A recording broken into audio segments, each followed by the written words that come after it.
5 miles north of the capital city of Tokyo lies the quiet mountain village of Motegi, where once each year the peace and tranquility is shattered by the rush of race fans through turnstiles and the roar of high-powered Honda engines. Konnichiwa, which is Japanese for hello everyone. I'm Jerry Punch and welcome to Twin Ring Motegi, where today, as the locals put it, they get a chance to watch the world's greatest race drivers compete for 300 miles just running around in circles. 3 weeks ago, the Indycar Series drove through St. Petersburg. I drove like I stole it. This week, we travel across the globe to Motegi, Japan. インディーレーシングレディオネットワークをお聞きの皆さん、インディージャパン300 Patrick will take the lead on the high side.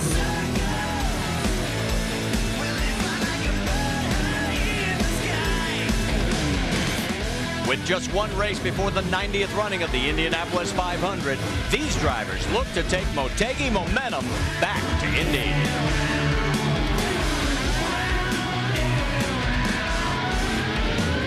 Dan Weldon has won for the second straight year at Twin Ring Motegi.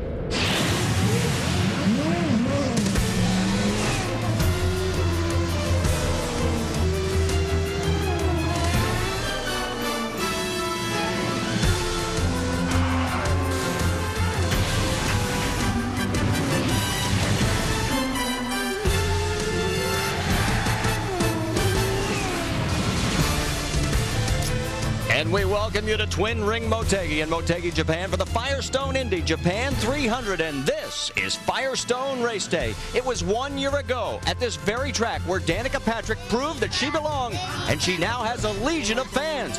They speak Japanese. Danica's her name.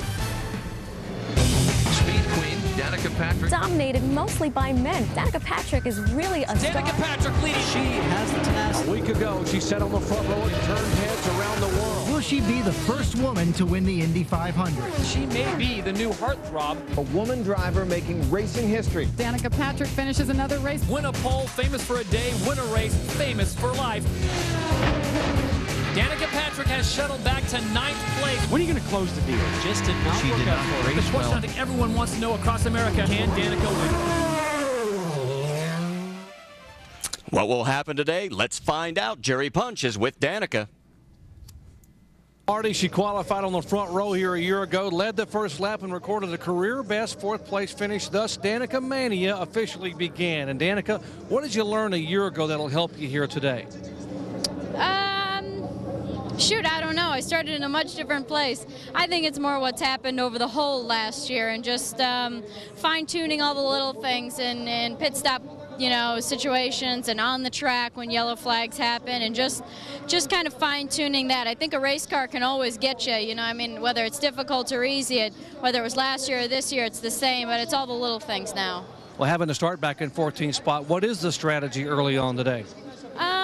The strategy is to move up as quick as we can and make up some positions on the track and try not to get too far off probably in the pit stop strategy unless we have to, and then in that case then we risk it and we do the best we can with that, and I gotta say it's worked out before. Hey, thanks for your time and good luck today. Thank you. Guys? All right, thanks, Jerry. As you see some of the pre-race festivities still going on, let's bring in Rusty Wallace and Scott Goodyear. Rusty, you raced with Danica back at the Rolex 24. Marty, she's a really good driver. I was very impressed with her, very, very focused, wanting to win very, very much. Really, really intent on her debriefs. I tell you what, I left the Rolex 24 hours knowing that this gal is a real thing. And you were involved in this race last year when she led for 32 laps, Scott Goodyear. Marty, it really was her coming out party. She led off the start and she got around Sam Hornish in turn 1. Very impressive.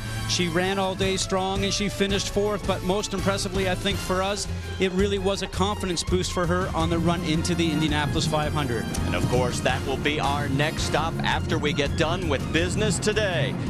Let's get you caught up on what happened so far in the weekend. We have had 2 incidents, one involving a former champion in the very first practice session. This is what happened to Sam Horner, Scott. We understand there might have been an oil leak on the car, just a little bit of oil on those rear tires and sent him into the safer barrier. And then in the final practice session, that is Jeff Simmons. He took over the 17 ride. This was his very first race for Ray Hall Letterman Racing. As you can see, he hit turn 4 wall and did some damage. He'll be in a backup car. Now let's get more with our pole sitter based on entrance points because qualifying was washed out. Here's Jerry Punch. Pole sitter Elio Castro-Neves, they talk about this track being tricky and being so challenging. What makes this place so tough? Well, we have a 1 and 2, which is flat out, basically easy, and then you're going to 3 and 4, which is basically downshift 2 gears. So to set up a car in both directions, you have to choose one or another, and that's what makes a lot of cars faster, maybe going the back, and a lot of cars not so fast going to the front. So finally we get some sunshine, so hopefully it's going to be a good show.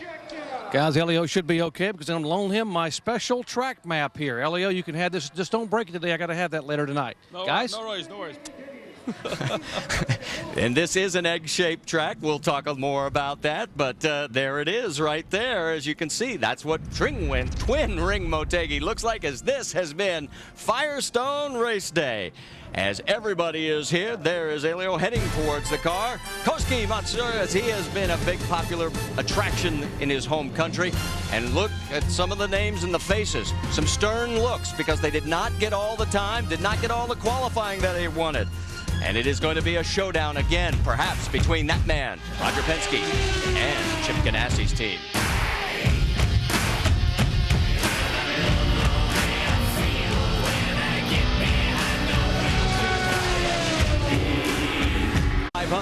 These drivers look to take Motegi momentum back to Indy.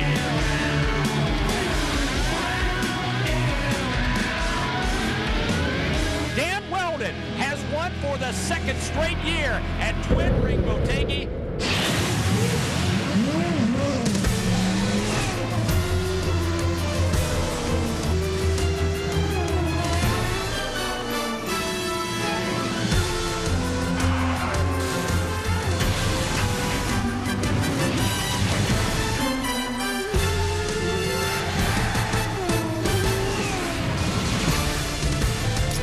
And we welcome you to Twin Ring Motegi in Motegi, Japan for the Firestone Indy Japan 300. And this is Firestone Race Day. It was 1 year ago at this very track where Danica Patrick proved that she belonged, and she now has a legion of fans.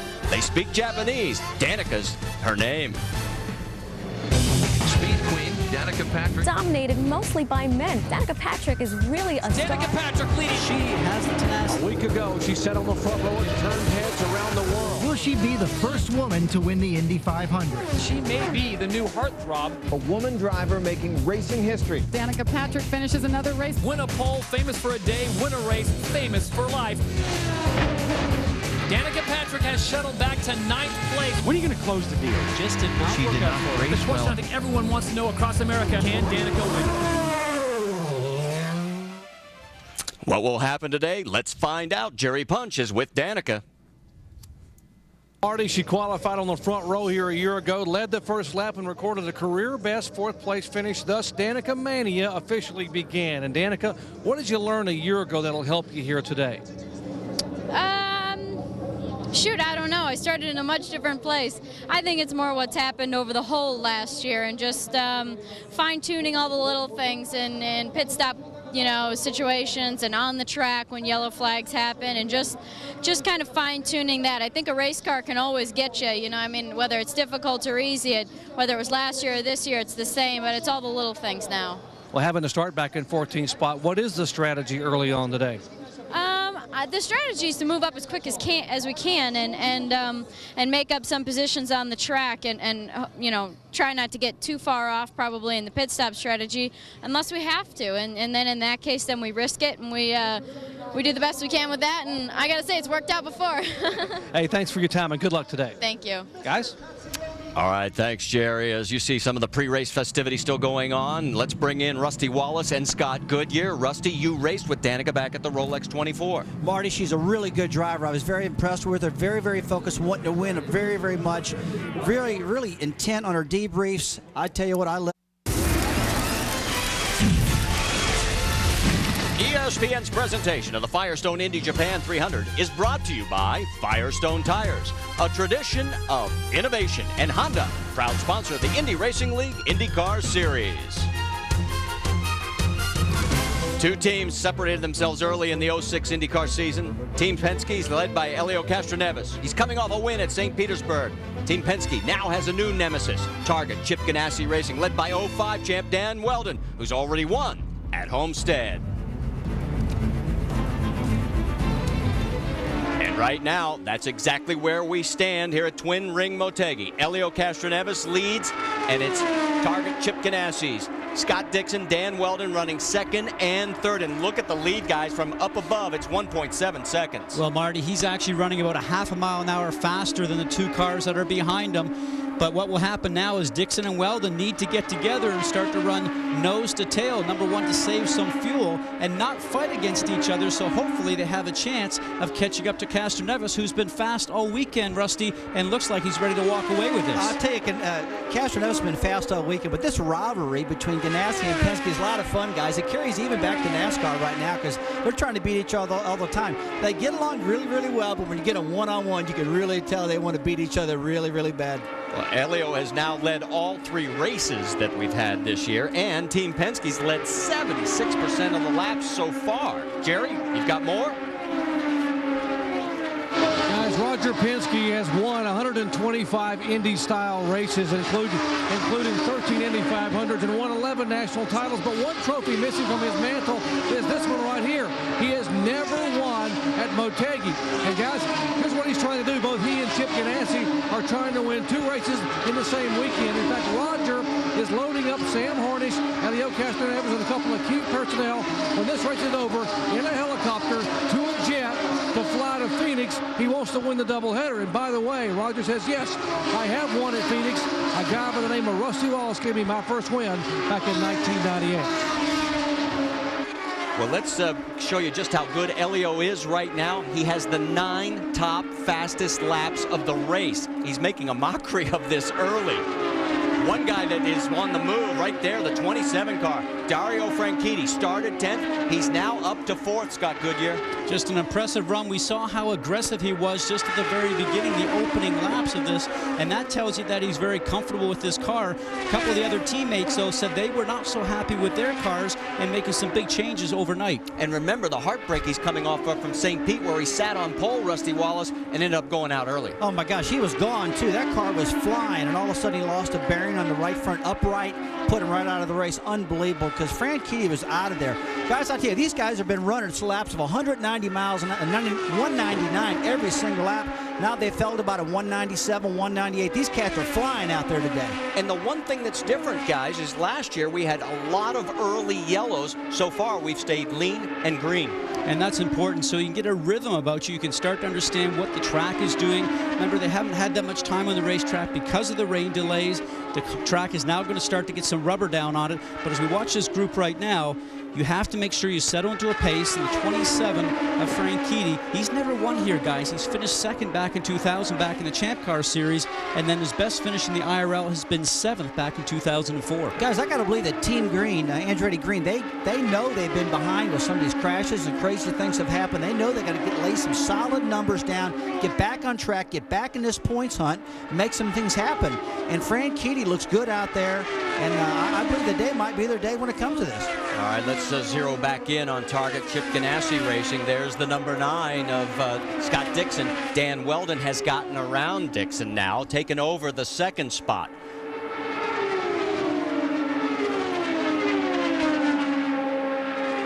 Weldon, of course, loves this track, of winning here in 04 and 05.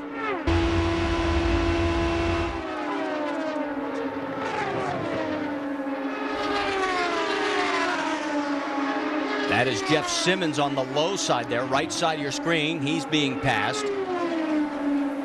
Jeff got a rude awakening in his 3rd IRL start. If you were with us for the pre-race, you saw the accident that he had in yesterday's session. And I think we just saw Danny Weldon actually go around Castroneves when Castroneves got hung up right there behind Jeff Simmons.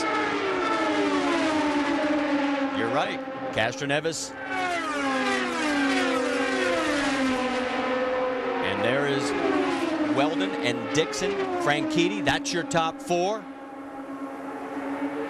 You know, guys, this got to be a tough time for Jeff Simmons. You know, I've been watching him, and he spun that car early, got about 130 miles an hour, Marty, and that car got loose on him, spun out, and he crashed it right there. But taking over for the fallen Paul Dana, boy, tough job, guys. We've got a yellow on the track, and oh no, the number 51 has crashed. That is Thomas Engie. He is substituting this race for Eddie Cheever. Well, let me tell you a little bit what Thomas Engie had to do, and here looks like we've got a second car involved in this right now. Carpenter, movement inside the cockpit. Both of those cars are heavily damaged. But Engie was in Australia testing a V8 supercar last week when he got the car, and you can see the call from Eddie Cheever to substitute for Eddie here this weekend. As you can see, he's now starting to step outside of that cockpit, looking around, probably a little bit dazed, but he had to go back to his native Czech Republic to turn around and get his visa so he could travel to Japan, then back to Indy for a medical visit with the team, and then here to Japan for the race. That's a lot of traveling. And of course, as far as Ed Carpenter is concerned, remember this is his first race back after being involved in the crash back at Homestead. And he missed the St. Pete race. But right now, we're waiting for updates. It looks like Engie is A-OK. We'll wait for a report. We'll get more information. We'll pass it along to you. We're going to take a commercial break as right now the safety team is on the scene with Ed Carpenter, and there he is. He has yet to climb out of the cockpit. Stay with us. We'll be right back to Twin Ring Motegi. We got entering turn 3, about a half a turn of wing for both those cars, guys. All right, thanks for the update from pit lane, Jerry Punch, and there you see Elio Castroneves as now, he comes back out onto the racetrack. Marty, important to note here that Elio is the first pit down the very far end. He's the guy closest to pit out right now, so the advantage that they have is they can look down the pit lane to see when the other cars are finished their service and ready to leave, and maybe he didn't take on all the fuel that he could have. Maybe it's a short fill, but he had the opportunity to let that car out and launch it out, Rusty, before those other guys cross the line. You know, it's be interesting to know if those guys were running pretty lean, the guys behind Castroneves, to try to not have to take so much fuel in that last pit stop to get that track position and get out quick enough. So I can tell you that Jeff Simmons, Buddy Lazier did not pit. That puts them both back on the lead lap at this point. But Elio Castroneves was first out of pit lane. We've completed 30 of 200 laps. Dan Weldon is second. Dario Franchitti has moved up to third. This is getting interesting. Stay with us. We're coming back to the Firestone Japan Indy 300. Well, sushi's my favorite all the time, so it's I'm in my element over here. Some of the live food that's moving is not the most pleasant for me personally. Well, they have very good steak here, actually. Their cucumbers are a lot better here than they are in America. And I've learned my two partners don't like sushi. Let's get you caught up on the race. If you're just tuning in, Elio Castroneves has led 32 laps so far. He's doing very well from the pole. Danica's moved up from 14th to 10th. Dario Franchitti's in the mix as well, going from 10th all the way up to 3rd.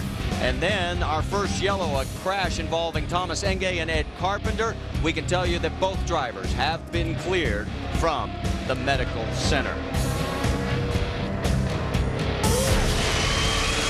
So as we get ready to go back to green flag racing, we're getting word that it will be this time by. Let's set it for you. It's Castroneves, Weldon, Franchitti, Kanaan, and Sam Hornish. That's your top 5. The loser in this round of pit stops was Scott Dixon. He's all the way back to 6th, guys. And here we come through turns 3 and 4. Coming back down the front straightaway. And once again, the Firestone Indy 300 of Japan is green. Oh, no, and immediately another crash and up and over. And that is the 17 of Jeff Simmons for the second time. It looked like P.J. Chesson got things started. That's Scott Sharp weaving his way through. My, oh my, we don't even get past the start-finish line when in the back of the pack, guys, another big one. Marty, the saying always goes that yellows breed yellows, and on the restarts and starts are always the most dangerous time in a motor race. It looks like cold tires again, guys. Initially, that's what I thought I saw. It's just these guys are a lot of horsepower here, spinning those tires. All right, let's take another look. Watching the back part of your screen, coming out of the corner, right there is P.J. Chesson. And it's Sharp, number 8, actually. The back end starts to come around. The other drivers react, and as you can see, everybody just starts to react from the situation. Simmons up over the back of the number 8 Delphi car, which has its wing knocked off. And that is actually laying right on the, like you said, Rusty, probably cold tires trying to get on the throttle. Scott, he was so far up off the corner, pretty well in a straight line when that thing lit up in smoke and went around. I mean, he was pretty far down the racetrack before he lost it, but gosh, I tell you what, cold tires. We saw this earlier. Jeff Simmons running about 130 miles an hour, Marty, when he lost it there, too. What about the possibility of oil dry? Remember that there was a lot of oil dry up in turn number 4. Could that have been a factor in this deal? It could have been, Scott. And I think it's an excellent point because, you know, he wasn't running all the way out to the wall when he actually came off turn 4. So with that oil dry there, he probably is trying to keep out of the oil dry. But when you try to put the power down, that certainly is a problem. For Scott Sharp, you see him taking the wheel off. He has done very well here. He was second last year, won this race back in 2003, and had done very well in the 2 practice sessions. He was in the top 5 both sessions. And he just said yesterday after full practice, he said, you know something, I think we have a good team set up here because Kosuke's running strong too. I think we have a great opportunity there. The confidence was there. Very, very strange happening for a driver who's got this much talent. This guy's a very talented guy. But, you know, he's been running around on this caution flag lap after lap now, Scott. He knows where that, you know, where that oil dry is at and what's happening on the racetrack. I tell you what, it just goes to show you how these tires really need some heat to get the grip. And these cars are making anywhere between 625 to 675 horsepower, I'm hearing.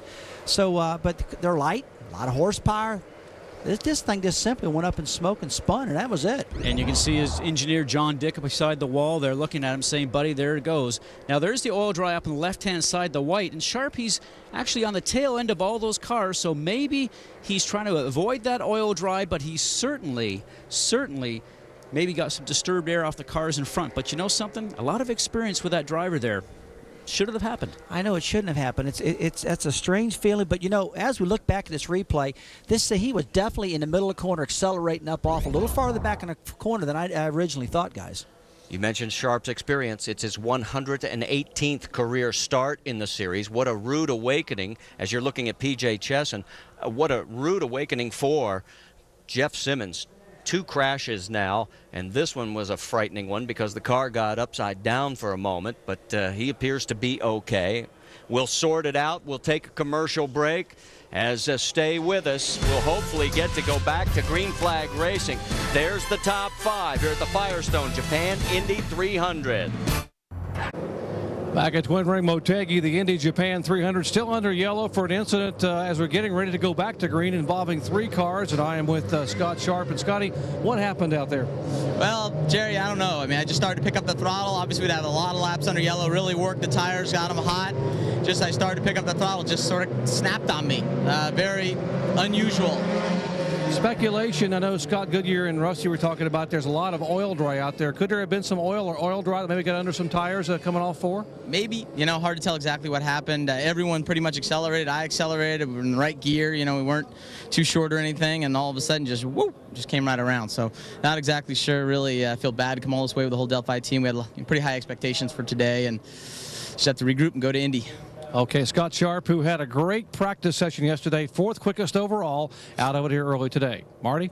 Well, so far we have 5 cars that are on the trailer, or actually in the bag, in pieces, going back to Indy. And this is going to be an expensive bill for some race teams. Well, it's an expensive bill, and it's tough for all these guys. Obviously, they got a lot of work to do on these cars to get ready for Indy. And the other problem about here, too, is that these cars don't fit on their transport carts very well when they get shipped back to Indianapolis on the airplane. And there you can see, just coming out of 4 in the middle of the track, the number 8 Sharp is going around in circles. Everybody else reacts to it, guys. And then, you know, once the car starts to slide, Rusty, you're just a passenger. I'll tell you what, Scott almost had this thing made. This almost looked like the Danny Sullivan spin and wind deal. He spun, kept it going straight, and then got backed into by Simmons, which everybody was checking up then. But what a tough deal to come this far and tear up this many cars and taking this much ripped up equipment back home, guys. And especially for Simmons, you know, a talented driver out of the Indy Light Series, and won 4 races last year. He just needs miles. He needs time, especially to get to the Indianapolis 500. Well, and he also wanted to do well in memory of Paul Dana. I mean, he knows the importance of the position that he is in. It's very significant to him,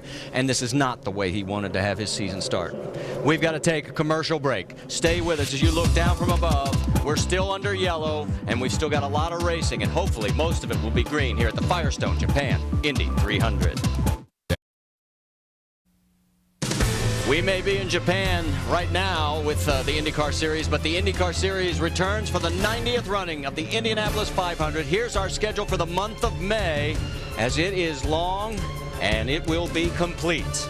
And there it is on Sunday the 28th at noon on ABC. Let's check in once again with Dr. Jerry Punch. Guys, Thomas Engie, one of those drivers hoping to be at Indy for the entire month of May. Thomas, unfortunate problems here. You brought out the first yellow. What happened in the Team Chiva ride? Well, we had a great run, even though we had quite a few problems with understeer, short gears, and some other stuff. But we had a problem with overheating engine, and the team called me in. I was just entering the pit lane. I hit the brakes before turn 3. And something broke on the front suspension. Both front wheels went suddenly up, and since that point I was just passenger, so I had no chance to save the car. And unfortunately also I took Ed Carpenter with me, so it's a bad day for both of us. But fortunately, both he and Ed Carpenter are okay, guys. And thanks, Jerry, for getting that, because the video supplied to us by Japanese television was not conclusive as to what had happened. Here we come out of turn 4. We're going back to green flag racing, lap 52 of 200. It's Castroneves, Weldon, Franchitti, Kanaan, and Hornish.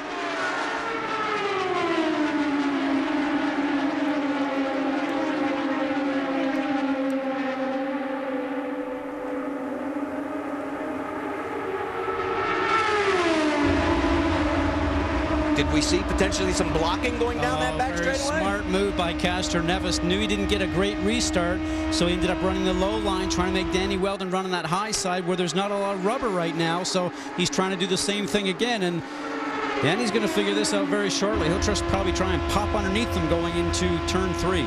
You know, Castroneves got hung behind that lap car of Jeff Simmons earlier, let Weldon get past him. It's getting real interesting to see how strong Weldon really is. Whoa, guys, I tell you what, a lot of maneuvering out there right now. These cars must be handling pretty good. Okay, when does Brian Barnhart step in and say, that's blocking and you're going to get a black flag? I got to think it's happening right now. There's a conversation going on in race control, because this is not a serpentine course. And anytime you come off the turn, you pick your lane, you stay there, and then you cannot make another maneuver, because that's what they classify as blocking. And I'm sure, without a doubt, he's well aware of that right now. And again, you saw right there, Castroneves went down protecting the inside. Now he drifts back up. Well, that's not blocking no more. He went down to the bottom. You know, there's no doubt about that. That was no problem to that, I didn't think. He didn't dart up in front of Weldon. He went to the bottom. He feels comfortable down there. He's waiting for Danny to follow him down to get in the draft. Weldon didn't go for it. He stayed up there. And right now he started to stretch the lead. You're on board with Dario Franchitti. Now, going down into turn 3, we'll hear a downshift. Let's listen.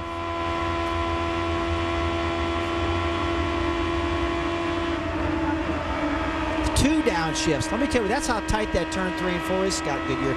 You get down that back straight with these guys running close to 200 miles per hour.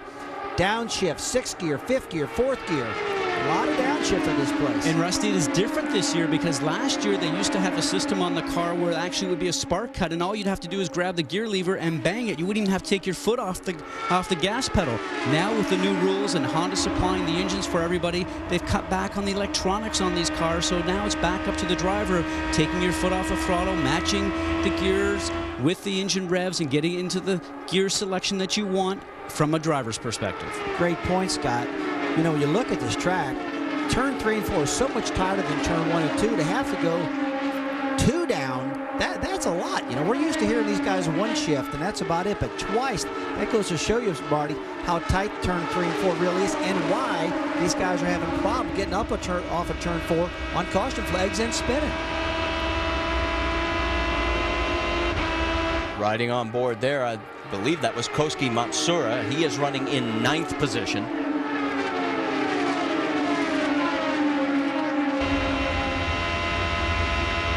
Tell you, Koski's got to be a favorite here at this track right now. Making a good run on Buddy Rice on the outside. I'll tell you, he better hope it sticks on outside of this turn. Now remember, Buddy started all the way back, and you notice Koski grabbing another gear. He had to get out of it. He was starting to drift up into the gray. Whoa, that got a little dicey because that looked like it was Danica coming through. Yes, it was. She gets around Koski, so the mistake by Koski in 3 and 4 cost him going into 1. Now she has to make sure she settles down, grabs the pace. She was one of the fastest cars on the track before. These guys are getting a little bit of draft from her poking a hole in the air just up in front. But you mentioned about getting off the throttle. He's off the throttle a huge amount. And see how much distance Danica Patrick pulls away in 3 and 4, Rusty. We're getting our fans up to speed right now, Scott. Turn 3 is such a tight corner. If you run up on somebody real quick, you have to get out of the throttle. It stacks you up pretty quick, and those guys running you down, boy, they get ahead of steam and they blow right past you. The orange number 4. That's right. It's now orange, no longer yellow. That's Vitor Meira. He got around Marco Andretti. That is for 12th. Right ahead of him is Thomas Scheckter. So those are the 3 cars in your screen right now, further back in the field. Nothing has changed up front. We've completed 61 laps. Seems weird seeing that number 4 in something other than yellow, Scott. It's very weird, especially all the years that I actually drove that car, but at least it stands out. It always stood out as a yellow car, and now it certainly stands out as the orange car, and it obviously won a couple of championships with Sam Hornish behind the wheel, and everybody always knew when Sam was driving it. They saw him coming up in the mirrors, boy, oh boy, they were about ready to be passed. I told you a couple days ago, Scott, I was in Texas for the NASCAR race, and I was walking down the suites. I looked up, I said, hey, there's my old buddy Scott Goodyear winning the Longhorn 500. That yellow Pennzoil car with that big old cowboy hat on it. Man, I bet you missed those days. I still have the cowboy hat. Do you really? Oh, yeah. You had a good-looking hot rod that day, buddy. All right, let's go back to the battle for 3rd. Tony Kanaan and Dario Franchitti, and Kanaan has gotten around Franchitti now, so he has taken over the position. And right behind Franchitti is Scott Dixon trying to close in, so this is going to get a little interesting.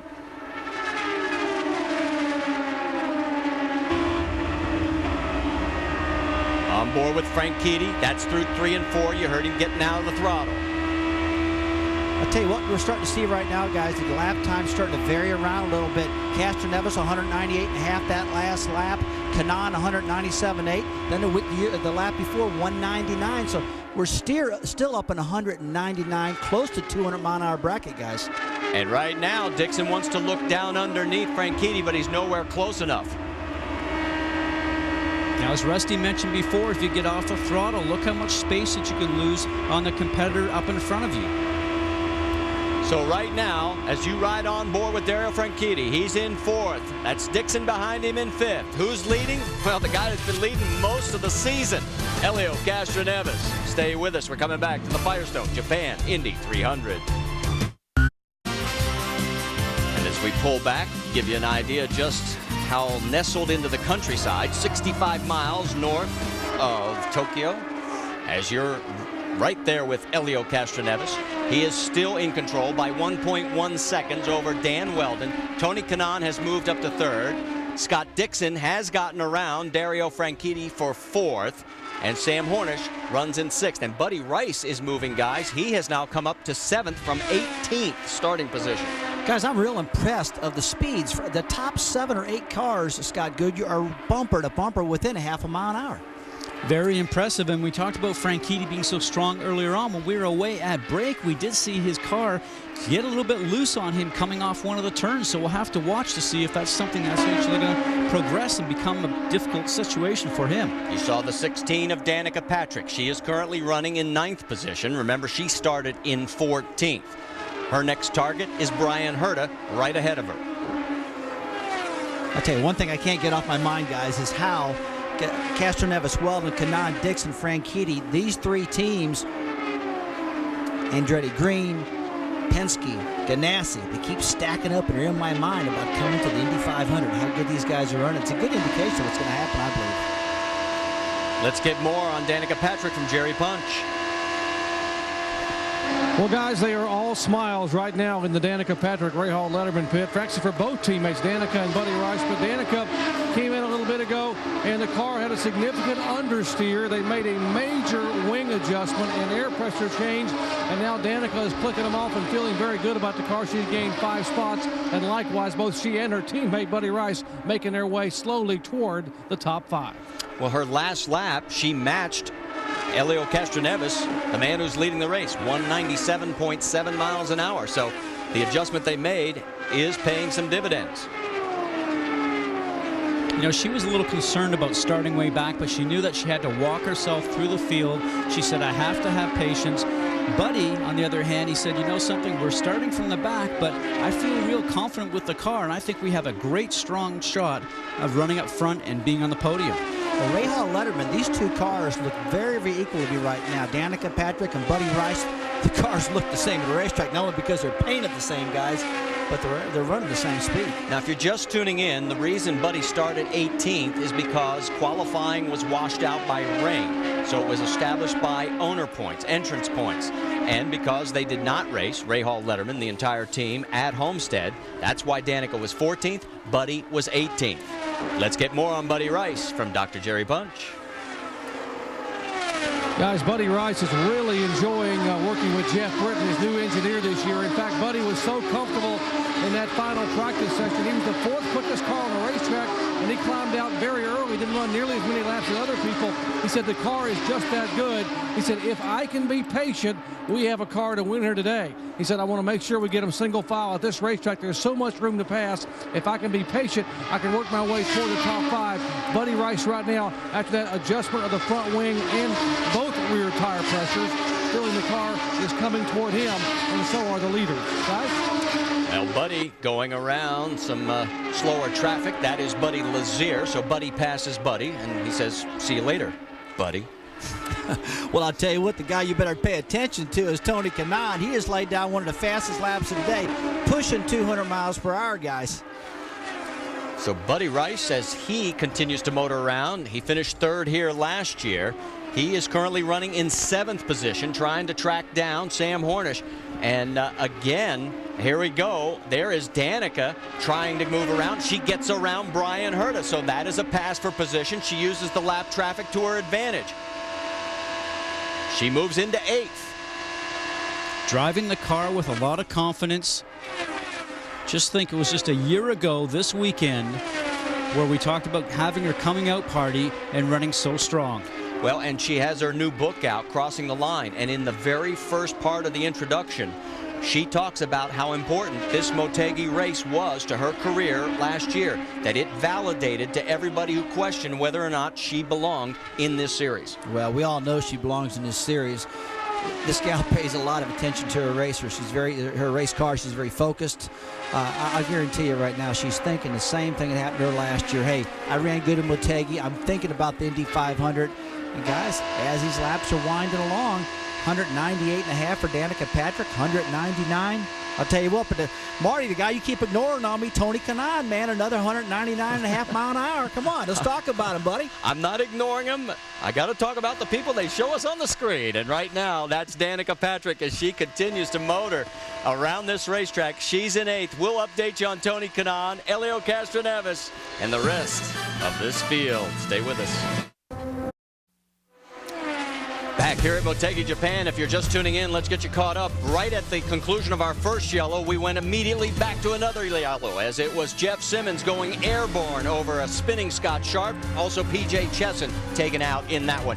Helio Castroneves, Dan Weldon, Team Penske, Target Chip Ganassi Racing, they're running 1-2. And Dario Franchitti has moved up. He is in the top 5, running 5th currently right now. But a man really on the move, Buddy Rice, started 18th. He is currently running in the 7th position with his teammate Danica Patrick right behind him in 8th. And as we come back to the track action, our friends at Japan Television are finally showing us the man you wanted to talk about, Rusty Wallace. There's Tony Kanaan. Well, I got to tell you, Weldon better look at his rearview mirror because that green Bud Gulp car is catching him pretty quick. I'll tell you what, guys. Down into turns 3 and 4. Kanaan is running 3rd, 2.2 seconds behind our race leader Castroneves. Dr. Jerry Punch. And Guys, when Tony Kanaan made his pit stop initially, he said the car is very nervous, meaning it was twitchy. The rear end was very loose. They made some air pressure adjustments, and once that pressure came back up, now the car is perfect, as evidenced by these laps pushing 200 miles per hour. Tony Kanaan, guys, is a man on the hunt. Remember, he has yet to lead a lap this year. And if you go back to his championship season, Doc, very good point. In 04, he led 889 laps. And there is Buddy Rice pitting under green. And Danica Patrick right behind him. So they're going to go right out in lockstep. Well, they're running together on the racetrack. Now go back out and get up to speed as quick as possible. If they can start to run nose to tail, maybe run in the draft, save a little bit of fuel. Remember, keeping up to speed, though, Marty. Here, you got to get on the throttle. Remember, cold tires, the car is always very nervous, but getting up to speed is so key on that outlap. Remember, they pitted back on lap 29. We're working lap 94. So with all the extra yellow that we've had, they've been able to stretch that window. But now we're seeing our first round of green flag pit stops, Rusty. And here comes Dan Weldon. Weldon pulls into the pit, and the crew will go to work. So he surrenders second place. Castroneves is still out on track. Kanaan has taken over second. Looked like some wing changes going on to the front of Danny Weldon's car just before we went away from his shot. So still working with the race car, making changes. Tell you what, guys, still the biggest thing they got to worry about, and as leader Helio Castroneves comes into his pit stop, the thing they still need to worry about is these cold tires leaving this pit road. They can't afford to make any mistakes. We're close to halfway in this race right now. Let's check in with Jerry Punch. Guys, Helio Castroneves, you know you got a good race car when he says don't change a thing. You saw Rick Reineman a moment ago holding Helio. They got to get it completely full of fuel so they can make it on one more stop if we stay green. Guys? Well, while all this happens, that man right there, Tony Kanaan, finally leads his first lap of the 06 campaign. He surrenders it now to Scott Dixon as he's in for his pit stop under green. Waiting for the fuel. And he's back underway. Nice smooth stop. Didn't stall anything. Out of the pits. Tell you what, the guy's looking good today, Marty. Dario Franchitti coming out right behind him. So, as we continue to cycle through, Scott Dixon is now your leader, and Thomas Schechter has moved into second place. But remember, he has yet to pit. And all of a sudden, pulling down onto the apron, that's the number 9 of Scott Dixon. So he will surrender the lead. Here comes Marco Andretti. Now, he's got to be careful with this half shaft. This kid has tore a lot of rear ends up in this car about every single time he's racing. I'm sure that's in his mind. He can't stall it, but he can't be too rough in his clutch either, Scott Goodyear. Well, he's had one stop today that has been successful. Remember, the first 2 races, as you mentioned, Rusty, were not. Yeah, he broke the half shaft that he was just over-accelerating when they drop it off of the jack. And there is Dixon. Let's go to Dr. Jerry Punch. Scott Dixon said that when they made that wing change on the last stop, it helped the car. He said, I need one more turn. They make a big turn on both sides of the front wing. Dixon down and away with 4 fresh Firestones. Oh, he's getting after it on the way out. As soon as the pit speed limiter came off, going across the white line on pit exit, you saw the car take a little bit of a walk. He's on the gas, guys. And you're looking at our new race leader, Thomas Schechter. And you remember last year, if you weren't with us earlier, we mentioned it, but we'll reiterate. He was 2 laps away from winning this race when they ran out of fuel. Marty, I got to tell you, they worked us pretty hard in that last pit stop. Every one of those cars pitted about the same time. Those Honda engines are getting very close to the same mileage. Now remember, Thomas Schechter pitted on lap 49, so we're working lap number 100 right now. We've got 99 complete, so this would be the halfway mark. And if you look now, there you see Thomas coming into pit lane. So he will surrender the lead to Vitor Meira, who has yet to make his stop under green. He also, Vitor, pitted on lap 49.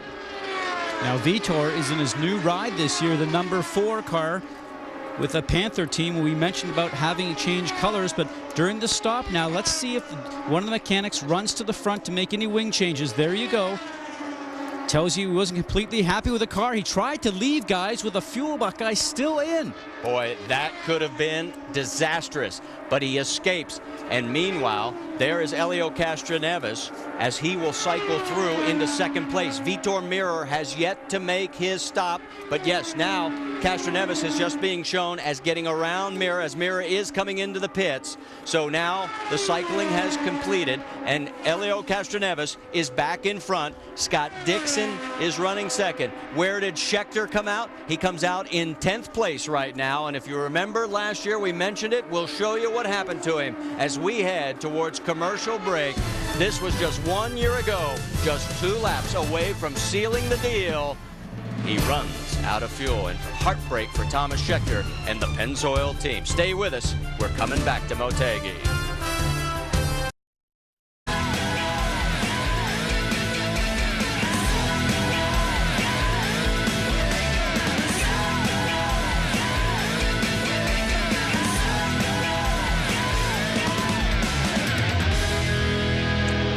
Thanks to our friends at Google Earth, we went all the way from St. Pete just a few weeks ago to Motegi, Japan, and that's where we're racing right now. As you see the battle for third, that's Dario Franchitti in front, and battling with Scott Dixon right behind him. You're on board with Dan Weldon now. Weldon trying to track down Tony Kanaan.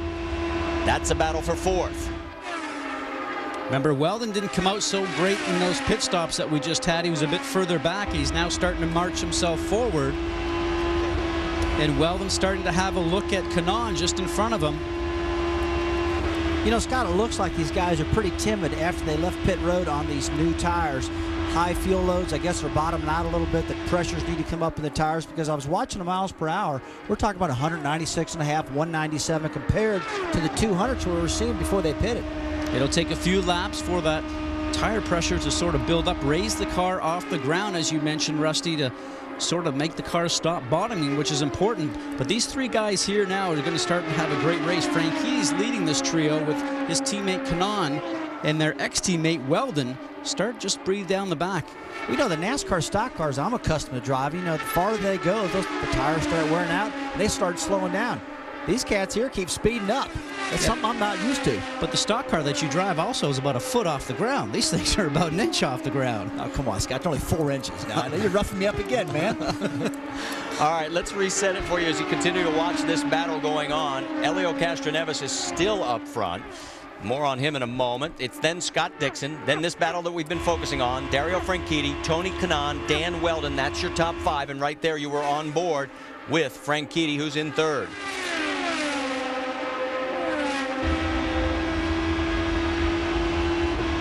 You see Weldon grab a gear. He goes up 1 higher. This is down into turns 1 and 2. And if you were with us during the pre-race, you heard Elio Castroneves say you have to set up your car. You either sacrifice at this end or you have to set it up to get through turns 3 and 4. Which way did you think everybody should go? I mean, I got to vote for 3 and 4 because if you get really in a shootout for the last couple of laps, you need to come off turns 3 and 4 strong to get to the stripe, which we're looking at just right here. I mean, in my mind, Rusty, that's what you want to set the car up for. Absolutely, Scott. I totally agree with you. Turn 3 and 4, that's where these guys got a downshift in motion. It's the tightest corner. Heck, everybody we talked to said they're running flat through turn 1 and 2. Even deep in the race, you listen to the throttles, they're on the gas, running wide open. It's hard to imagine a car goes wide open on a track like that, but then you got a downshift twice to make it through 3 and 4. As we were watching with Danny Weldon, his right hand going down from 6th down to 5th down to 4th, and now he'll upshift coming along the front stretch here. All this at the same time is trying to maneuver his car in the draft of the 2 cars in front and trying to get a bit of a slipstream, or is he sitting back trying to conserve a little bit of fuel right now, letting these guys punch a hole in the air just in front and maybe let him get better fuel mileage than these 2 guys up front?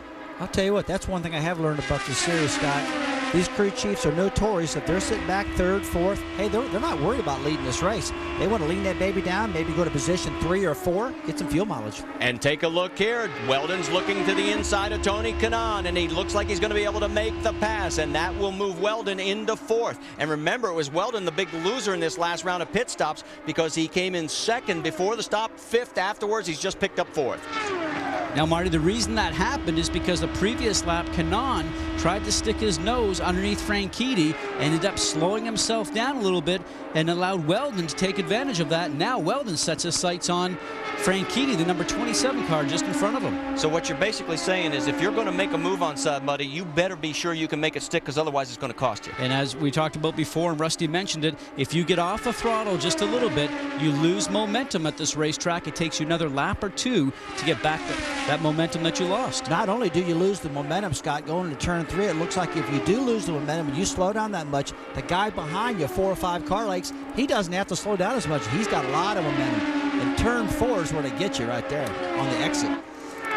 You continue to watch Dario Franchitti. There's their lap speeds with Dan Weldon a little bit faster, and it looks like he's trying to close down on him. This is the battle for 3rd. You're on board with Franchitti, looking back to 4th place. Don't you know he's loving this, guys? He left the Andretti Green team last year, joined the Target Chip Ganassi team.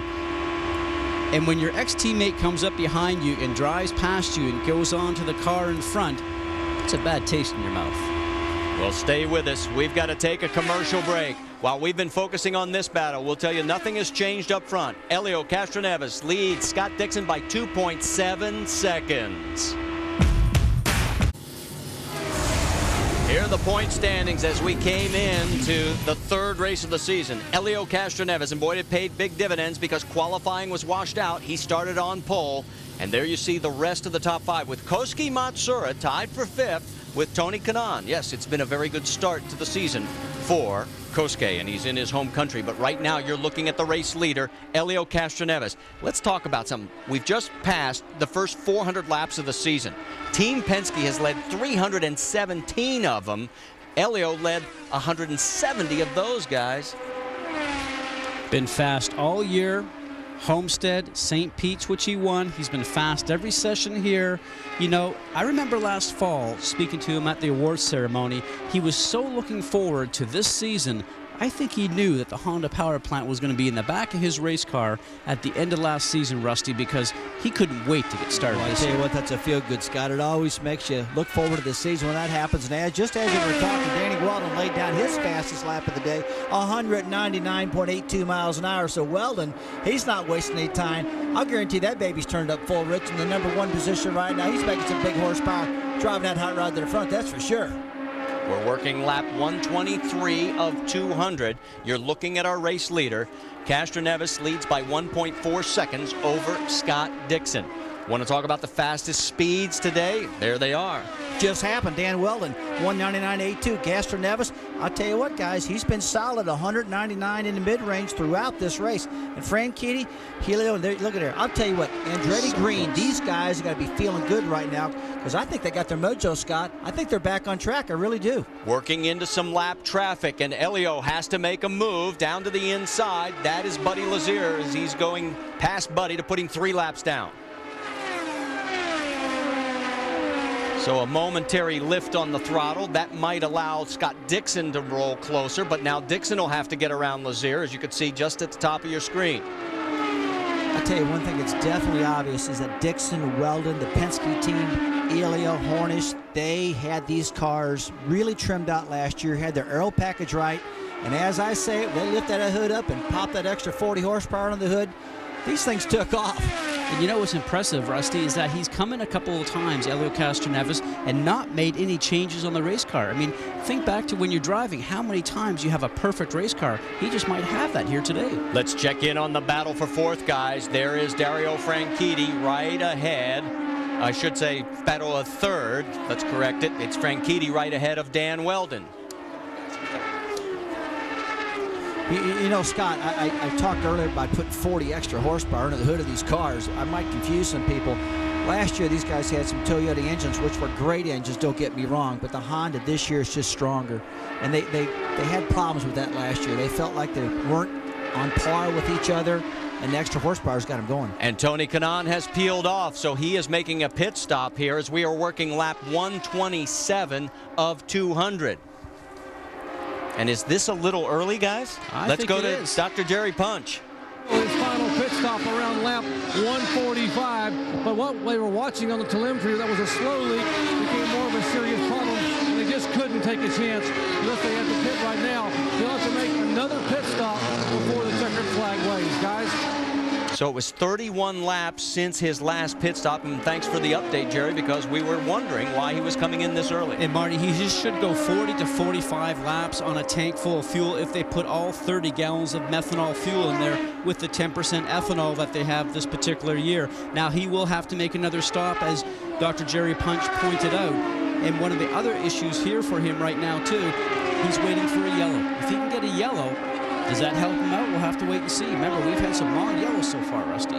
Now, he's obviously one a lap down right now. Correct. There we go now. And looking underneath, that's Dan Weldon getting around Dario Franchitti. That's for third position. Okay, Kanan's a lap down right now, guys. The caution flag comes out. He's going to get the drive around, right, Scott? If he's he'll get the pass around, which he'll be then beyond the tail end of the lead lap. Well, I'll tell you what, tail end. I'd rather have the tail end than it would be a lap down, that's for sure. And I think he's going to get this thing back if this caution flag comes out. Right now, it's Castroneves in front of Dixon by 1 second. Weldon has taken over third with Dario Franchitti fourth, and Sam Hornish has moved into fifth. Rounding out the 6th, 7th, and 8th, you've got Herta, Rice, and Danica Patrick.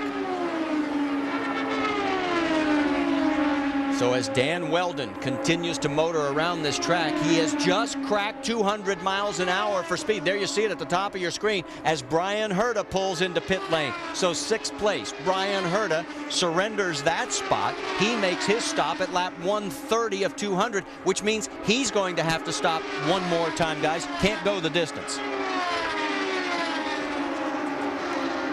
So as he pulls out, let's get more from Dr. Jerry Punch. Guys, a year ago, this race, the race winner was dictated by fuel mileage. Although Helio Castroneves has the best car here, if we stay green, right now he cannot make it on one more stop. They're saying he'll have to pit on lap 144 to 145, both he and Dan Weldon. However, the 9 car of Dixon is getting outstanding fuel mileage. They think they can go to 150, and if that's the case and we stay green, they could possibly steal the win for the second year in a row. Fuel mileage dictating a possible winner here at Motegi. Guys? So the strategy begins to unfold. Right now, Dan Weldon, the only car that has lapped at over 200 miles an hour. And remember, he's the guy that won here the last 2 years.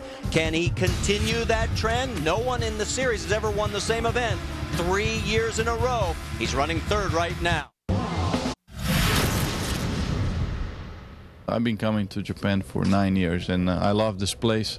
Everyone's so happy. They're smiling all the time. It's awesome. I love it. It's a country that's very passionate about racing, and I love that.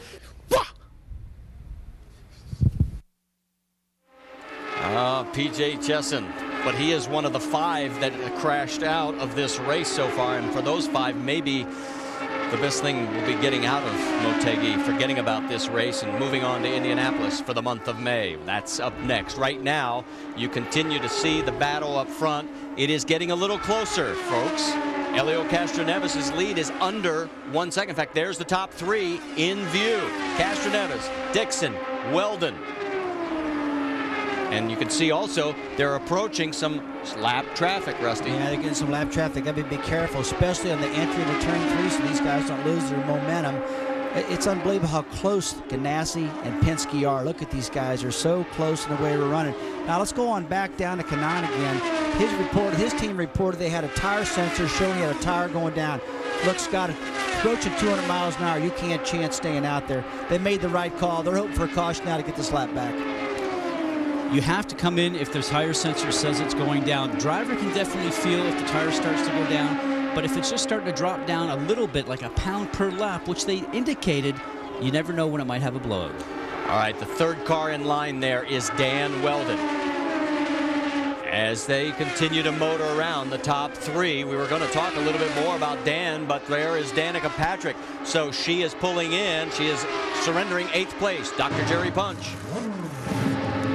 A slight air pressure adjustment for Danica Patrick, who will probably have to have some help with some yellow flag laps, about 8 or 9 yellow flag laps. If she's to make it, we have a pass up front. Scott Dixon is going around Helio Castroneves, and then all of a sudden, Castroneves takes it right back. What is going on there? I think they touched. I think they actually had the right front tire to the left rear tire actually touch going into the turn.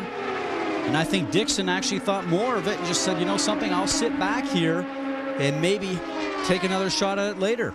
Buddy Rice, he pulls into pit lane. So the pit stops continue to cycle through.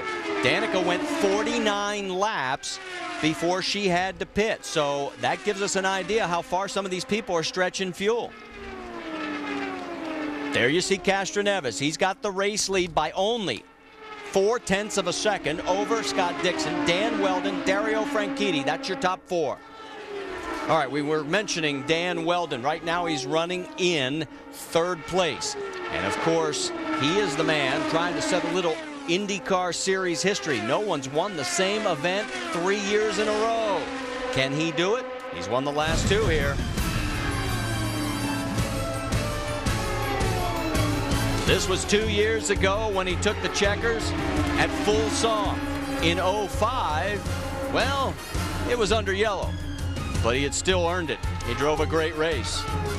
And then the switch from Andretti Green Racing to this year with Target Chip Ganassi, and he is running third. And there he goes, zipping around turns 3 and 4. Go back to Dixon a second ago. When he actually was going into turn 3, trying to go around Castroneves, as we watch Danny Weldon come into the pit lane now. I think a very smart move, a very courageous move to get out of the throttle. And let's ride along here with Danny Weldon for the moment. And Dr. Jerry Punch is there. He's gone 50 laps.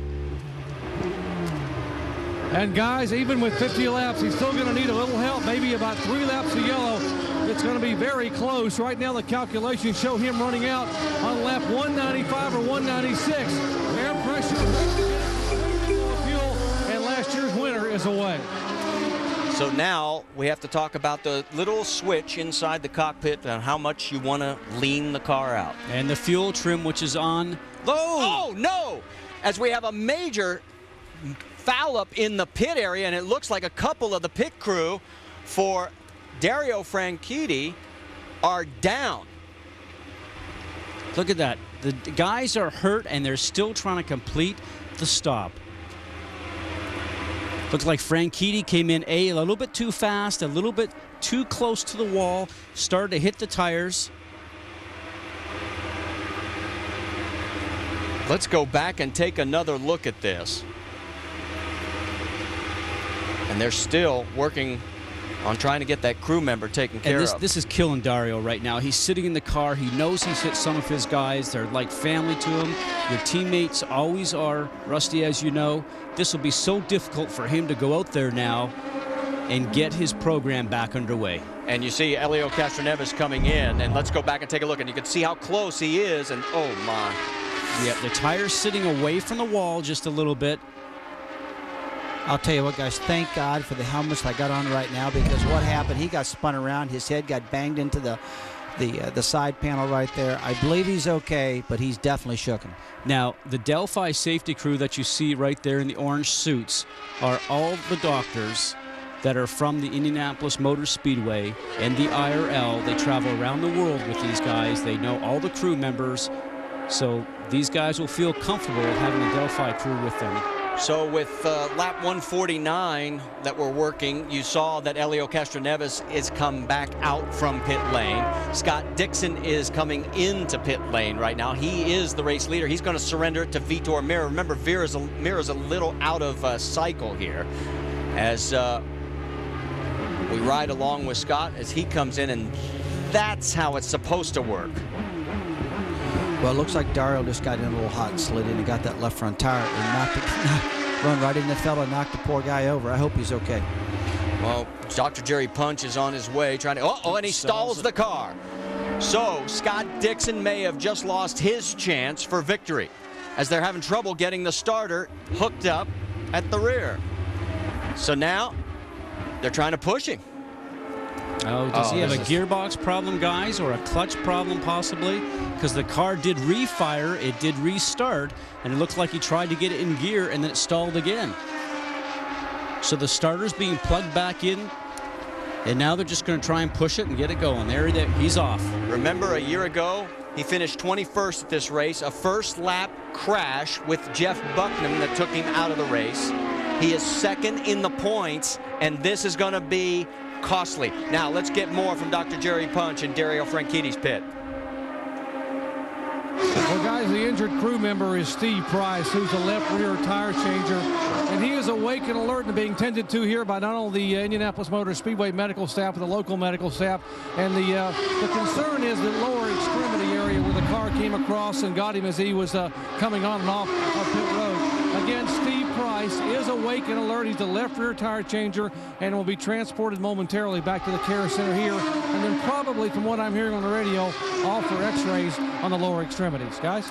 All right, thanks for the update, Doc, and we wish Steve very good news when he gets to the medical care center. We'll hope for the best. Right now, with the pit stop cycling through, Helio Castroneves right there with Vitor Meira side by side. Castroneves is your race leader once again. We show Dan Weldon now in second place with Sam Hornish in third. And Weldon is only a breath behind Helio Castroneves. Stay with us. This is going to the wire. Could this be another finish like Homestead? Remember, it involved the two that were right there, running first and second. In the corner, and oh no, we've got a crash on the track. That's Felipe Giafoni. Just as we come back trackside, Giafoni, who was running 13th, is into the wall. Oh man, he's up in the gray. He's not even in the groove. The groove is that black portion you see on the racetrack where all the rubber is laid down. He's up into the gray now. Maybe he got pushed there by the two guys that were in front of him. We don't really know. We'll have to see if Japan Television can get that for us, but that's a lot of damage on the right side. The misfortune for Giafoni is good fortune for Tony Kanaan. He is back on the lead lap. He needed this so that he could make a pit stop, get back into the cycle. He Kanaan definitely needed this. He got himself back in the lead lap right now. Castroneves was definitely had that baby turned back, saving the fuel, but now looks like he's sitting pretty now. So it looks like the safety crew is there, and it looks like Felipe is getting ready to climb out, and that will be good news. So we have another yellow here at Motegi. Stay with us. Castroneves and Weldon were running nose to tail. Let's get you caught up if you're just tuning in to our race coverage here at Motegi. Helio Castroneves is dominating this race. He's led 147 laps so far. Weldon looking to win this race for the third year in a row. He is running in second place, and oh, this was so disastrous. Franchitti has a pit incident with one of his crewmen injured. We still don't know how much. And then Felipe Giafoni brings out our third caution, the sixth car to be into the wall and crashed out of this event. But we can tell you all six drivers are going to be okay. In fact, let's hear from A.J. Foyt. He's with Dr. Jerry Punch. Well, Supertex had a great beginning of the year, A.J. 2 top 10 finishes for Felipe, but a short afternoon here. What happened out there? Well, we just feeling we could go the rest of the way, and we've been struggling all day from the start of the race. Yesterday was fantastic, but today, you know, the sun's out, and I don't know, we put a lot of downforce on it, you know, that one pit stop, and we just were struggling. The car was pushing all day or loose, so just one of them deals, and then we was getting lapped by Harness, and he likes to use a lot of the racetrack, but he was lapping us, and I guess he was a little eager, so, and we got up a little high, got pushed up and loosed up. Nothing we could do. And now we go to A.J. Foyt's favorite place, Indianapolis Motor Speedway. 2 cars. In fact, his son Larry will be in the second car at Indianapolis. Guys? All right, thanks, Doc. As you could see across the top, it's laps since they pitted last. But realistically, guys, this yellow basically means that this is going to not be a fuel economy run. Well, Marty, what it's done is taken out the question mark to guys like Castroneves, Weldon, and possibly even Hornish. The longer this yellow runs, the more chance they have of obviously completing the race, but also completing the race under full throttle, full power. Then here's my question for you, Rusty Wallace. We've seen absolutely no one be able to pass through 3 and 4. You've got to get the pass done going into 3. So now how does that change race strategy for that final lap dash like we saw at Homestead? It's not going to change much at all, Marty. I mean, they're still not going to be able to pass turn 3 and 4. It's a single groove racetrack right now on the bottom. They've got to judge their entry into turn 3 correct. They can't run up on a car and have to get out of the throttle and have to check up and lose that momentum. All right, well, you can see Elio Castroneves. He is right in front of Dan Weldon. Sam Hornish, Tony Kanaan, Buddy Rice. That's your top 5 here at Motegi. And we'll come back as we're heading towards the finish of race 3 of 14 on the IndyCar Series. Back here at Twin Ring Motegi, the Firestone Indy 300. We are getting ready to go back to green flag racing, concluding our 3rd caution.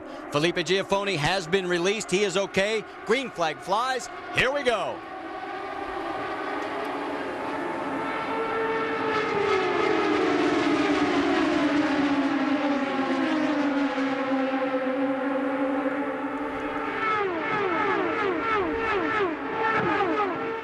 Down the backstretch, people dicing for position. We can tell you the top 8 cars are on the lead lap. It's going to be decided between them. You're looking for a moment there. That was Buddy Rice and Danica Patrick. They are running 6th and 7th. Marty, right now, these babies are running full rich. They're wide open. Nobody's saving fuel. Everybody can make it. Kanaan, he really got a big break out of this one. Right now, he's an 8th car line catching everybody. Yeah, and you got to remember, we've got some cars that are a lap down. For example, that's Thomas Schechter. He's actually running back in 13th, 4 laps down. So he is not really a factor in the battle up front, but he could play a role holding someone up. But right now, he's got the hammer down and pulling away. And even Dixon, who you saw, he's running strong, but he is a lap down. And here goes Kanaan, looking and push his way through there. Say, pardon me, excuse me, what a nice move. So Kanaan gets around Sam Hornish, takes over 3rd position, bumping Sam back to 4th. Remember, the guys that just pitted and took on fuel, the yellow saved them, but they also, like Kanaan, have a brand new set of Firestone Firehawks on. Well, I'll tell you what, new tires do a lot, but, you know, Scott, it seems like the longer they run, as we talked about earlier, they just keep getting faster and faster and faster. But these cars, you know, they were real close to making it on the fuel, so they're going to be pretty light when this race is over, because nobody's going to come back down pit road again. Buddy Rice on the right side of your screen there. That was Kosuke Matsuura trying to get around. That's a battle for 6. Meanwhile, you can see some of the dicing going on up front. We've got a lot of lap cars mixed in with our race leaders, and they're going to have to sort themselves out here right now. And Danica's starting to look at Kosuke right now. She's trying to put the throttle down, wants to move up. The more you're hung behind the people in front of you, the leaders just sort of string away. That's 6th, 7th, and 8th with Buddy Rice, then Kosuke Matsuura, and Danica Patrick. And while all that's going on right now, Castroneves 199.8. He's flat out. Team Penske is rocking right now, and Hornish, he's been solid back there all day long, guys. Another strong run for Kosuke Matsuura. He's tied for 5th in the points coming in. He's running in 7th right now.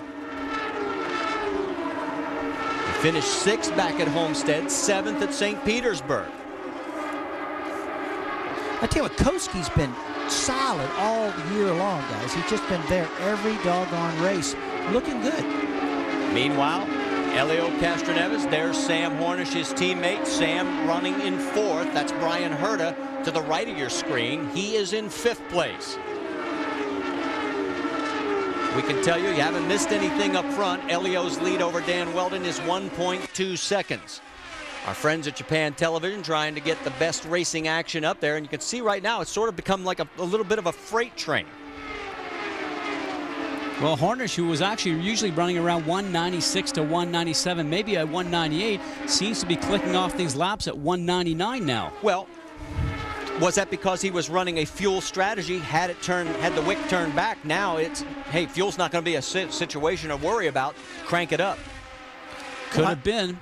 I think it's a little bit of everything, Scott. There's no doubt about that. Plus, you know, they're getting a pretty good draft out here, too. I mean, it depends how good they get off at turn 4, how much momentum they have going into turn 3 and extra turn 4, Marty. I see the laps pop back and forth a mile or 2 miles an hour.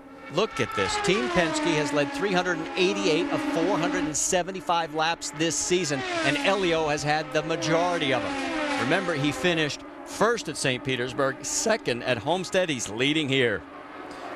There's no doubt about one thing. When these guys leave the shop and they leave Reading, Pennsylvania, this 3-car and this 6-car Team Penske, they're prepared. They are really organized, Scott. They practice their pit stops like crazy. I was up there when I drove Hornish's car and getting the IRL 101 treatment, watching them practice.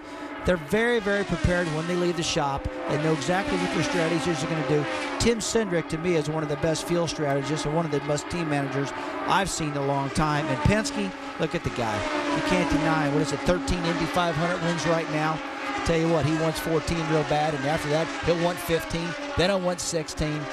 They just can't take it away from them. They're dialed in, man. The thing that's interesting right now, when you look at the top three, it's Team Penske first, then Target Chip Ganassi Racing, and then Andretti Green with Tony Kanaan running in third. What's that old saying? Cream rises to the top? Yeah, but look at this right now. You got Dixon a lap down only because he stalled it. They were very, very smart, saving fuel. I mean, he was ready to go. Then he stalled the engine. If he would have been there, he'd been right up there with Weldon. And Castroneves, you look at Castroneves, Hornish, and Weldon, and Dixon again. It's still down at Ganassi and Penske. But I tell you what, I've seen the best day in a long time out of Andretti Green Racing. These guys were looking strong today. This race is still not over. 21 laps to go now. As this time by, Castroneves' lead over Weldon is 1.7 seconds. Kanaan still running in third. Sam Hornish fourth. Brian Herta rounds out the top 5. And when you mention that, Marty, Castroneves is starting to stretch the lead over these guys. Not so much so with Weldon, but with Kanaan and Hornish. Hornish is now 5.2 seconds behind Castroneves, so he's just lost about a half a second. You can see the spread there on the racetrack. Well, Dixon might be a lap down, but he's had 3 of the fastest laps of the race today at 200.58, 200.48, and 200.47. As you see Sam Hornish continuing to motor around in 4th place right now. He is 5 seconds behind the race leader, his teammate, Helio Castroneves. Scott, we've talked a lot about everybody getting ready for Indy. Is this the closest racetrack we're going to have leading up to Indy for a prediction of how the 500 might turn out? Do we put a lot into the Homestead race? Do we put more into what's happened here at Motegi? Well, I think both, but I think the key thing, because you're at Indy for the whole month, Rusty, it's different than when you guys go there with a stock car when you're only there for about a week or so. Most important thing here, though, is bring the momentum out of Motegi to Indy. We've got to take one more commercial break before we head for the checkered flag. As you take a look at Helio Castroneves, we'll take a look at the captain. He's calling the shots on that number 3 car. Can they win again? Come on back and find out. It wasn't so long ago, just 3 weeks, Helio Castroneves under yellow, but he had dominated a lot, leading a lot of laps back at St. Petersburg, picking up his first win of the season to go with a 2nd place finish, climbing the fence at St. Petersburg, and taking win number 1 for his team in the 06 campaign. He's on the verge of win number 2 with 15 laps to go. The last thing he wants is a caution flag right now, so he's looking in the rearview mirror going, come on, guys, drive it pretty well. Don't anybody mess up. I want this victory bad, because after you get one, you know what, guys? You want another one. You get pretty greedy out there. You can taste it. As you say, you certainly want to have more of them. You know, he said he was going to go for it today. There was going to be no excuses, and that's exactly how he has been driving it since the wave of the green flag. You know, we've been watching the speeds at Helio, 199, close to 200. To everybody right now is 198, 199. He's definitely had about a mile an hour, Scott, on everybody right now in the last 15 laps. Well, even look at the split, Rusty. Right now, he actually's got 3 seconds, 3.1 seconds over Weldon, and he's stretched it over Kanaan and Hornish. But those guys are now 6 seconds behind. I mean, he's just been clicking these laps off at will. And remember, as you take a look, that is Buddy Rice going around Brian Herta. That is a position change. Put Rice up into 5th, drop Herta back to 6th. A good top 5 finish for Rahal Letterman. Let me tell you guys, that cured cancer. We have a total of 8 cars on the lead lap, and boy, Buddy's pulling away from Brian now. So that is no longer a battle for position, at least not at this stage, as we are down to 13 laps to go at Motegi, Japan. I tell you, this thing's getting real exciting. These guys need to finish this thing. They want to get in that jet and head back home and get ready for Indy. Scott, we've got the same wing package here as we had at Homestead. Now, when we go to the Indianapolis 500, a little less downforce, a little more trimmed out. So this is the closest indication we're going to have to Indy. but still, it's not exactly the same downforce package. Not the same downforce package, but you think of the speeds at India. Those guys were just there testing, and, you know, they ran up speeds of Scott Dixon. The quickest was 226 miles an hour in average, followed by Hornish, Weldon, Danica Patrick, Rusty, 223 miles an hour at the Indianapolis test just a couple of weeks ago, followed by, we said it before, Koski Masura was in 5th. There you see Dario Franchitti momentarily as we come back to our race leader, Helio Castroneves. Castroneves is the only thing standing in the way of Dan Welding turning another page of history in the IndyCar series. No racer in the series history has won the same event 3 years in a row. Weldon is trying to do that desperately, but he is now 4.5 seconds behind, and look up ahead, you can barely see all the way down the strip. And Weldon, just a couple of laps ago, you know, he did have a 200-mile-an-hour lap earlier in the race, but right now he's lapping at 196. Well, the other thing, too, Marty, is we talk about that and you talk about his speeds. Catching up to Castroneves is one thing, but being able to pass him, especially on a racetrack like this that sometimes is tough to pass, is something completely different. Well, the closest race we got in the track right now is Kanaan, Hornish, and Rice. These guys are within a second of each other, guys. And there's going to be some passing going on here pretty shortly because we've only got 9 laps to go. And I'll tell you what, these Japanese people, they have really hosted this race really good. We haven't talked to one driver yet, guys, that haven't liked coming over here and haven't loved the hospitality that these Japanese people have done for these drivers. And boy, this racetrack looks smooth, it's nice, well prepared. But you know what? Helio wants to win this race, get in the plate, and get out of here. Let's watch this because it looks like Weldon is pushing a little bit. I mean, his speed is, again, 196 miles an hour. He's actually losing more ground to Castroneves.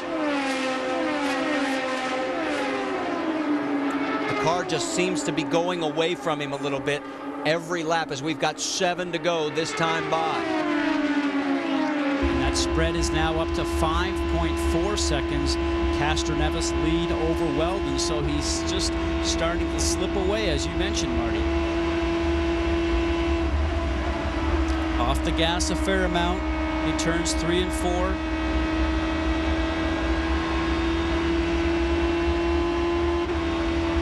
Hear that? Back up to top gear. Through turns 1 and 2. There'll be no lift through here.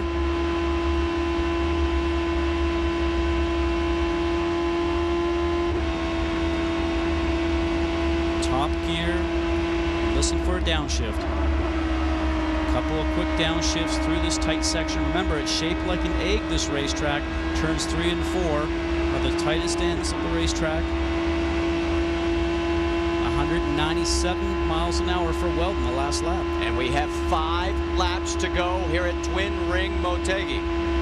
As you take a look at Helio Castroneves, if you're wondering how Motegi got its name, the Twin Ring, it's because they have 2 racetracks here, the oval and also a road course. They actually also have a dirt track. They also have a car track. Maybe it should be quad ring.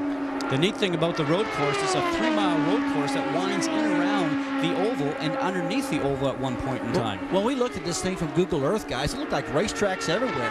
Dirt tracks, short tracks, road courses, go-kart tracks. Pretty active facility over there. Next time by, 3 laps to go for Helio Castroneves. And let's talk about momentum going into the Indianapolis 500.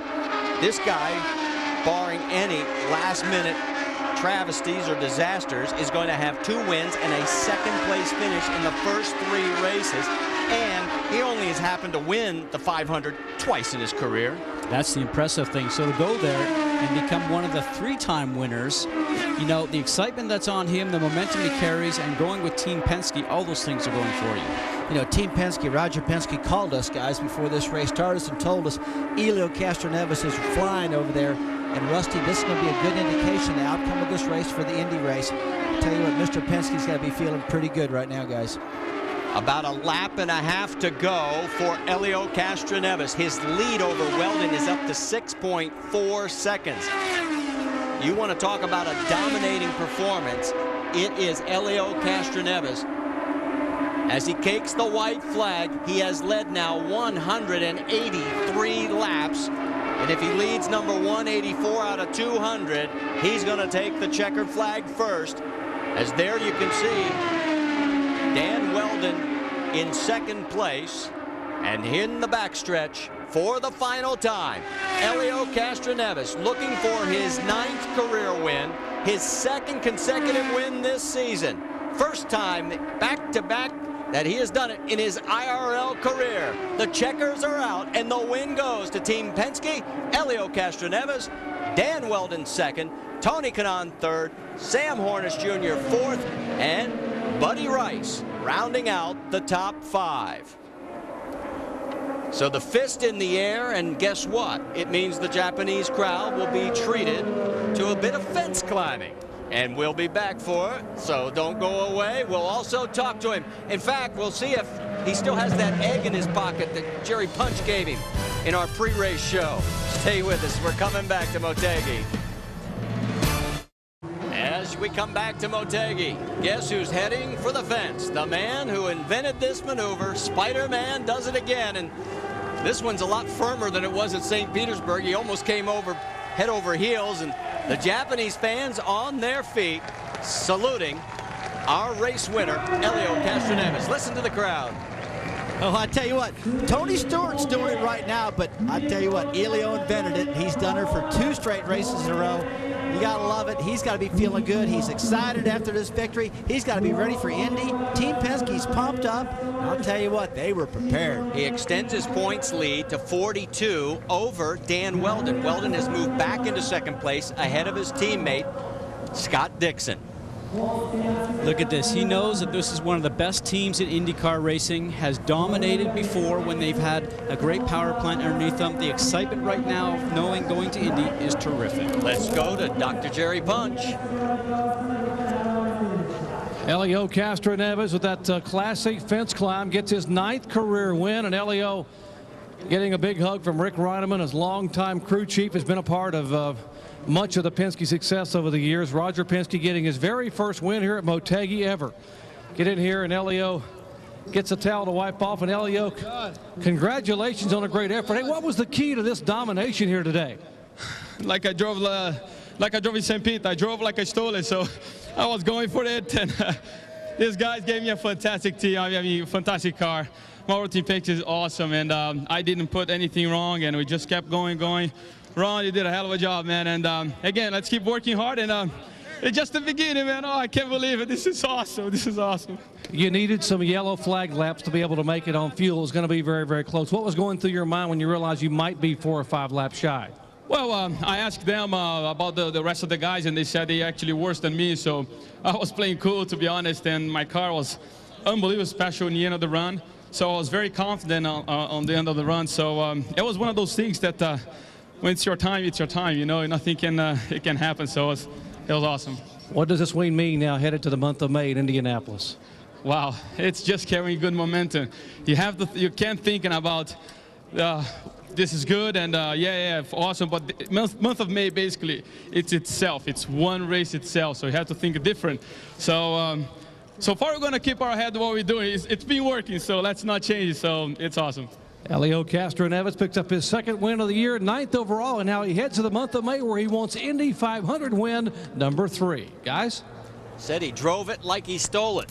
He's got Grand Theft Auto on his mind, and he's just stolen away from the rest of the field. Take a look at the results, and it will be finalized official by tomorrow. It is Dan Weldon, Tony Kanaan, Sam Hornish, Buddy Rice, Brian Herta, Kosuke Matsura, 3rd top 10 finish in a row for Kosuke, and Danica Patrick, the 8th and final car on the lead lap. And then you see 1 lap down, Scott Dixon and Vidor Mira. And then as you take a look at page 2, the final 6 positions all crashed out with our 3 cautions. Everybody okay, but a lot of damage, a lot of pieces and parts going to be packed up into crates and sent back from Japan to Indianapolis. There's the fence climb one more time. Stay with us as we'll talk about what comes up in the month of May next. The greatest spectacle in racing is approaching, and this year, past winners will try to drink the milk again. You just don't know what Indy means. If you're going to win one race in your life, win the Indy 500.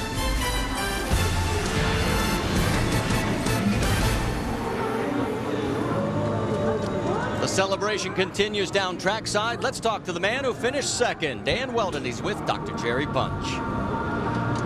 And Marty, 2 years in a row, he came here and walked away a winner in victory lane. Dan, not bad today in second spot. You seem a little bit disappointed.